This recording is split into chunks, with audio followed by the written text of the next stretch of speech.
Bab 033.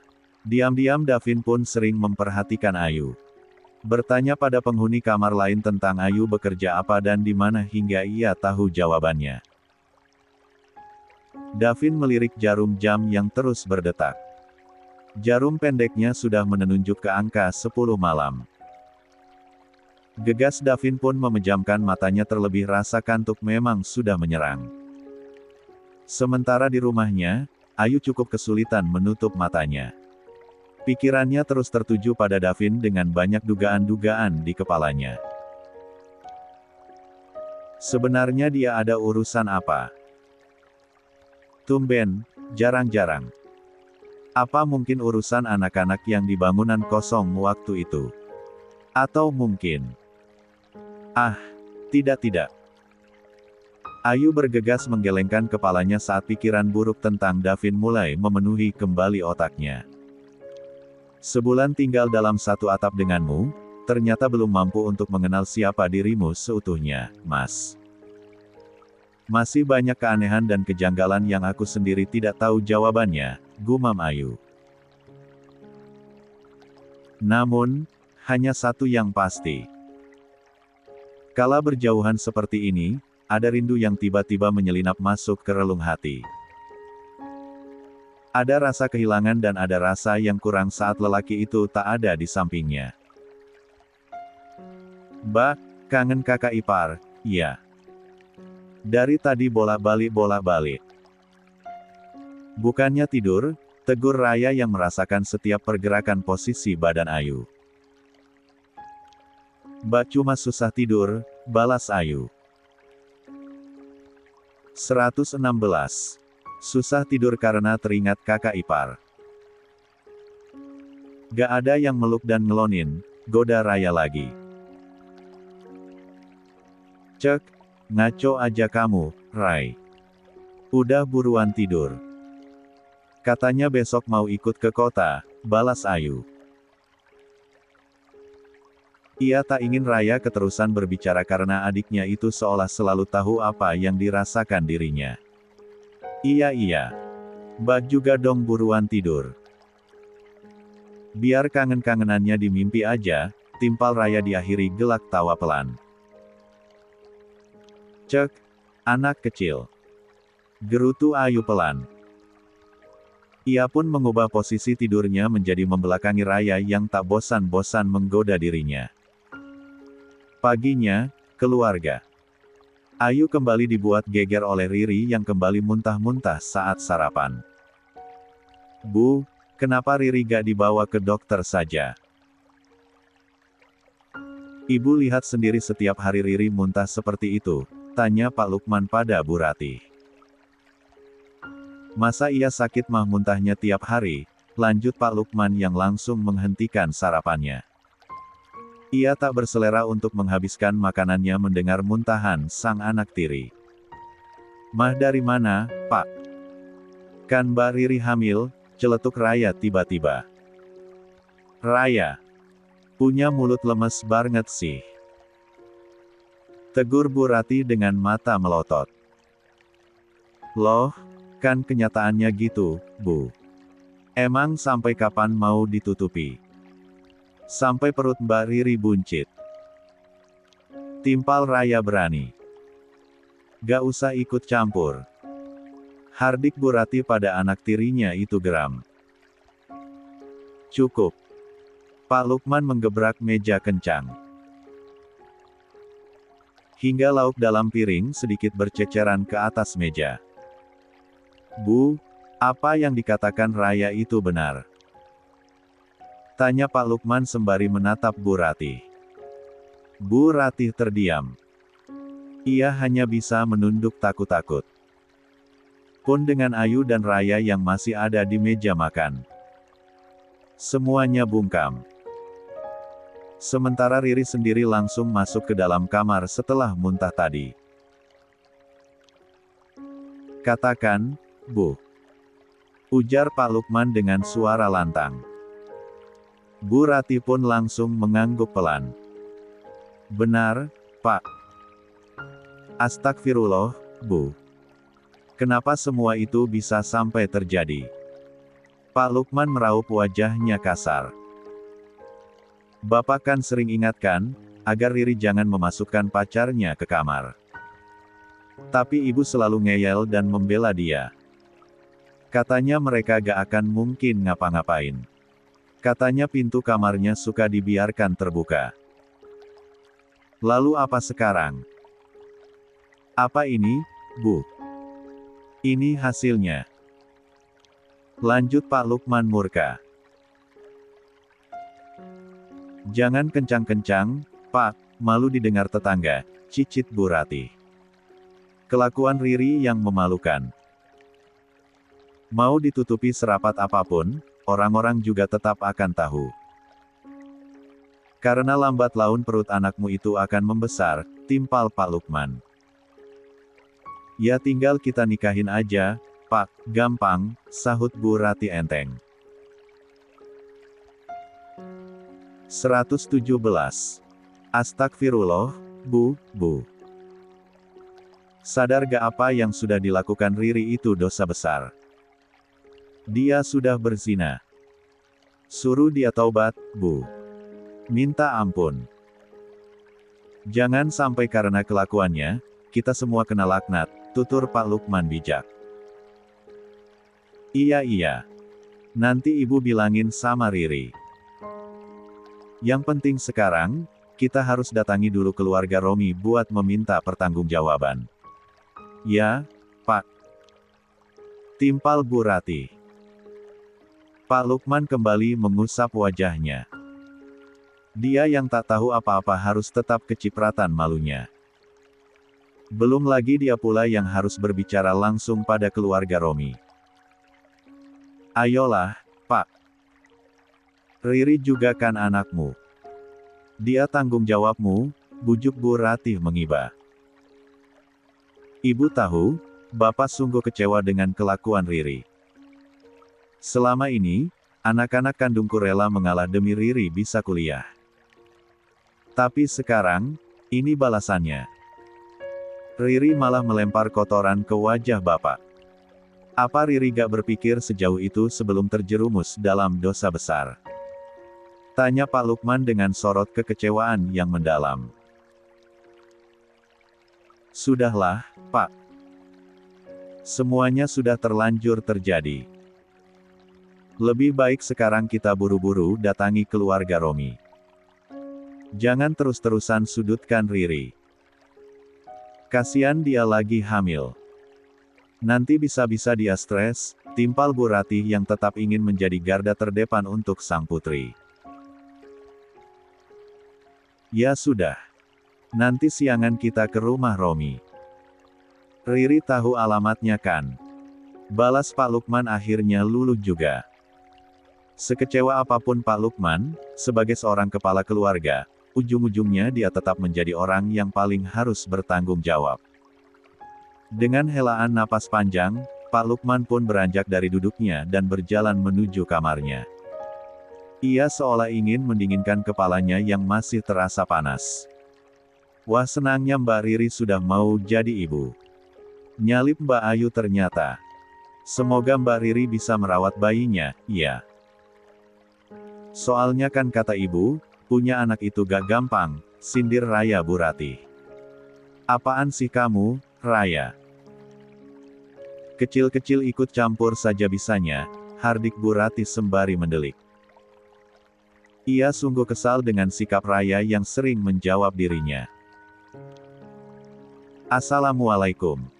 Suara salam dari depan Sanma membuat mata Ayu terbuka lebar. Tentu karena ia sangat mengenali suara tersebut. Kayak suara Kak Davin, Mbak, tutur Raya. Iya, itu memang Mas Davin. Mbak ke depan dulu, ya, timpal Ayu bersemangat. Hatinya tiba-tiba menghangat karena akan kembali bertemu dengan sang suami.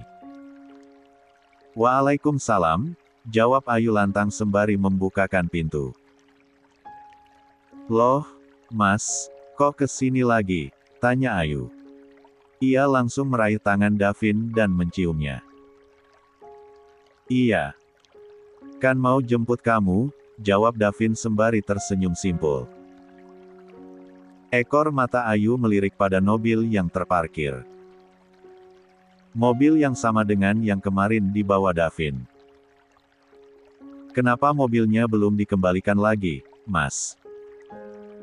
Nanti bayarnya mahal loh. Sayang uangnya, tanya Ayu. Gak apa-apa. Davin menyahut singkat. 118. Ayu mendengus pelan. Hatinya kian aneh dengan kelakuan Davin yang seolah begitu menganggap enteng tentang uang. Gak disuruh masuk nih. Kelakar Davin karena ia masih berdiri di teras. Iya. Ayo atuh masuk. Malah kelupaan, balas Ayu dengan senyum canggung. Pagi ini, Davin memang memutuskan untuk menjemput Ayu. Vin, kamu gak kerja? Tanya Pak Damar pada Davin yang sedang menyuapi dirinya. Davin di sini saja ya, jaga kakek, balas Davin. Gak boleh gitu. Pekerjaan itu tanggung jawab kita. Apalagi kamu yang akan jadi penerus perusahaan. Sana berangkat. Kakek bisa ditemani Ricky di sini, titah Pak Damar. Davin akhirnya mengangguk. Dia tak mungkin mendebat karena tahu persis jika sang kakek adalah sosok pekerja keras dan penuh tanggung jawab. Ia pun segera pergi setelah selesai menyuapi Pak Damar. Namun bukan tempat kerja yang menjadi tujuannya, melainkan rumah Ayu. Baru saja kaki kedua Ayu dan Davin hendak melangkah masuk, suara Bu Rati keburu melengking diikuti sosoknya yang langsung muncul. Katanya gak mau balik lagi. Pagi-pagi sudah muncul saja, sindirnya dengan bibir mencebik. Wah, bawa mobil kemarin lagi ternyata. Antar ke rumah Romi, ya. Mumpung Bapak ada di rumah, lanjut Bu Rati tak tahu malu. Sudah mengejek malah minta tolong. Matanya begitu melebar melihat mobil mewah yang terparkir di depan. Davin sampai geleng-geleng kepala melihat kelakuan ibu mertuanya itu. Kalau memang gak buru-buru, antar saja, Mas. Kasian juga Mbak Riri. Biar permasalahannya cepat selesai, usul Ayu. Davin menghela napas panjang. Sejujurnya ia malas harus melakukan itu. Tapi karena Ayu yang memintanya, Davin tak tega untuk menolak. Baiklah. Tapi kamu ikut ya? Jawab Davin akhirnya. Ayu mengangguk pelan. Makasih, katanya. Ayo, Bu, langsung siap-siap. Ajak Riri sama Bapak juga, lanjut Ayu menatap Bu Rati. Iya. Ini Ibu mau langsung siap-siap sekalian kasih tahu Riri sama Bapak, timpal Bu Rati dengan mata berbinar. Hanya berselang setengah jam, mereka sudah siap. Ayu, Davin, Pak Lukman, Bu Rati dan Riri. Sementara Raya dan Aldi menunggu di rumah. Ayo atuh, Ri. Jalan aja malas-malasan gitu, protes Bu Rati pada Riri yang berjalan menuju mobil dengan ogah-ogahan. Padahal yang lain sudah naik dan menunggu di dalam. Dengan wajah ditekuk, Riri masuk ke dalam mobil. Duduk di bagian pinggir di samping Bu Rati dan Pak Lukman. Sementara Ayu duduk di depan menemani Davin. Wah, mobilnya bagus banget, Ri. Mana wangi lagi. Pokoknya nanti, kalau kamu sudah nikah sama Romi, kamu harus beli mobil yang kayak gini ya, Ri. Ingat, beli. Jangan nyewa, tutur Bu Rati dengan bibir terus berdecak. 119. Melihat interior mobil yang begitu mewah. Iya, Bu, Tapi harus nunggu puluhan tahun kayaknya buat nabung. Soalnya harganya miliaran bukan ratusan juta, jawab Riri malas. Ya suruh suamimu kerja keras dong, timpal Bu Ratih ngegas. Kerja aja belum, Bu. Lagian ibu heboh banget sih. Kita kan mau ke rumah Kak Romi buat minta pertanggungjawaban, bukan minta dibelikan mobil, balas Riri dengan kesal. Makanya suruh dia buruan cari kerja. Kalian sudah mau punya anak, timpal Bu Ratih lagi. Sabar dong, Bu. Ketemu juga belum. Lagian kenapa ibu jadi cerewet banget sih? Bikin panas kuping aja. Riri ngedumel sambil menggosok-gosok telinganya. Bu, Riri, sudah hentikan. Tegur Pak Lukman. Kita ini mau ke rumah keluarga Romi. Tolong jaga sikap. Bu Ratih dan Riri pun akhirnya terdiam. Meski mulut Bu Ratih masih komat kamit pelan. Ini kemana, Ri, arahnya? Tanya Davin yang menyetir saat mendapati perempatan jalan. Belok kiri. Nanti ada pertigaan belok kanan. Setelah itu lurus terus sampai perumahan Kencana Indah, jawab Riri dengan wajah jutek. Davin menurut. Dia mengemudikan mobilnya sesuai arahan Riri. Hingga tak berselang lama, mobil itu memasuki area perumahan. Rumahnya nomor 38, kata Riri. Mobil pun mulai melaju pelan hingga akhirnya sampai di depan rumah yang dimaksud. Bener ini rumahnya, Ri? Tanya Bu Ratih kala mereka turun dari mobil. Katanya iya. Tapi kan Riri belum pernah diajak ke sini, jawab Riri. Kamu ini gimana sih? Pacaran tapi gak tahu rumahnya, ketus Bu Ratih. Ayo, Pak. Pencet belnya, titah Bu Ratih pada Pak Lukman yang nampak ragu.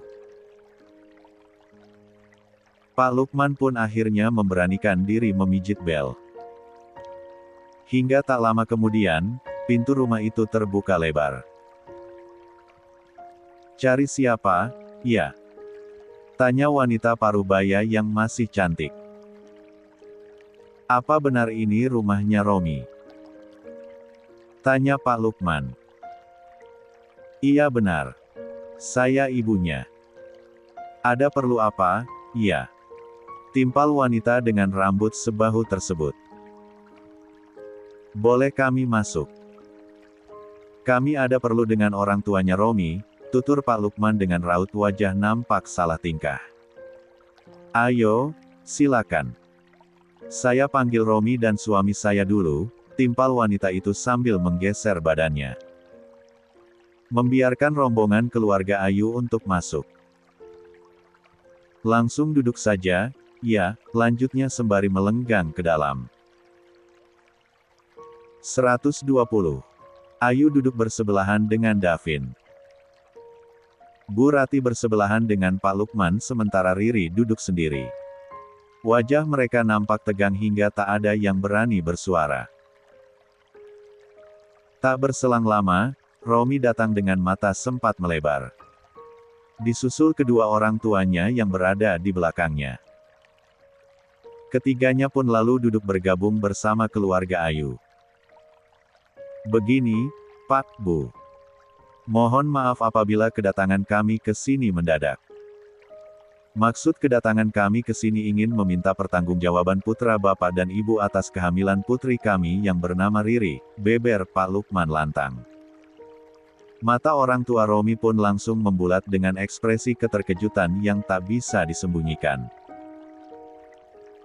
Apa ini, Romi? Tanya laki-laki parubaya yang tak lain ayahnya itu Berang.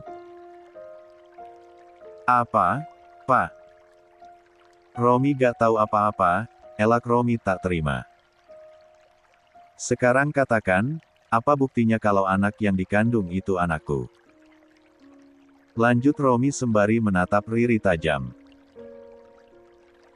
121.